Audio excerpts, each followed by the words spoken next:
Hi, my name is Lauren Turner and I'm going to be reading a poem today that was recently published in Room. And I'm reading from Montréal or Tiohtiá, which is unceded Kanien'kehá land.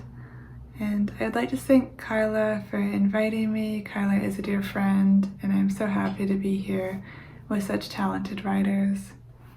Oh, as a note for this poem, at certain points I will read quotes from other writers that are interspersed within the poem, and afterwards I'll read like the person's name. So just if you're wondering what's going on, that's it. Okay. Notes on prescribed fates and fatalities.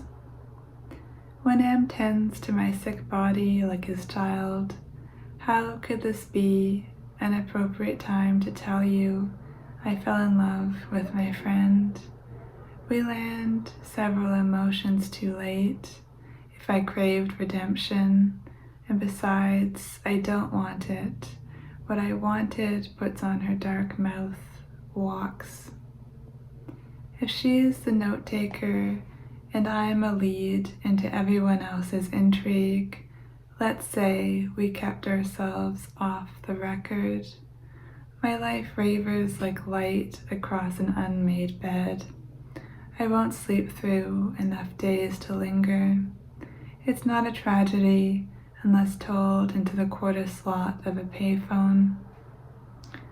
You need space to breathe, I'm told, and my lung takes its space apart from my ribcage, embodying the expression too literally in a way that should kill me. I smudge out noise until I only remember her in soundless film reels, press the fentanyl pump for a pause.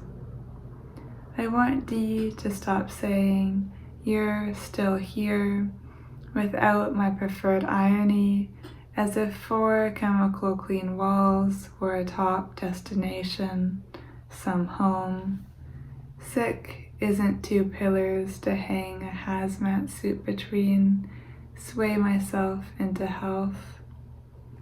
Being alive was fine until I lost touch of everyone. Essayist.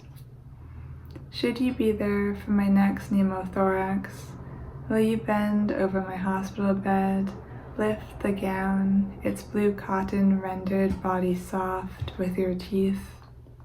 Ignore the bloody tubes siphoning in time.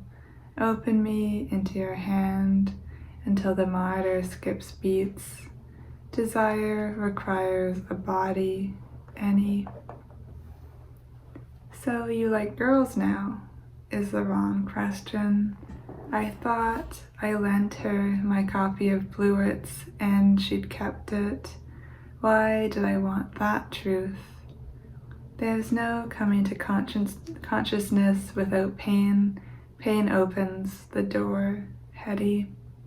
So it hurt, and I didn't mind, except when I did.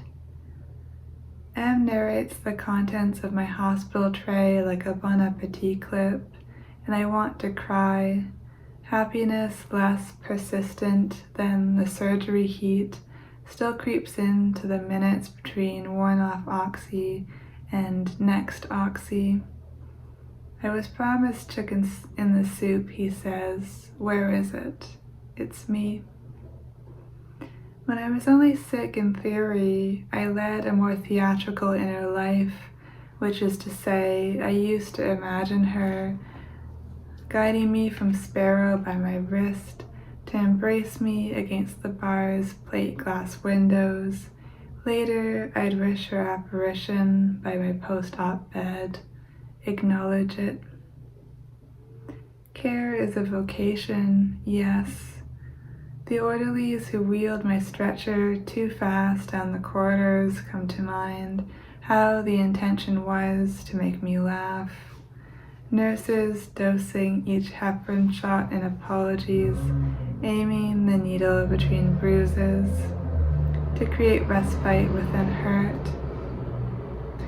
It's impossible to forgive whoever has done us harm if we believe that harm has lowered us, wail. It is impossible to conceive a female life that it might extend outside itself, impossible to accept the self-destruction of a woman as strategic. Crouse. Two sides, same coin. You can't keep someone who loves you if it's not returned, is a thing I said during a fight with her. I wasn't referring to myself, except it could refer to me. This is shameful to admit, how I wanted more than she allocated me. Well, I've hated men for wanting like that.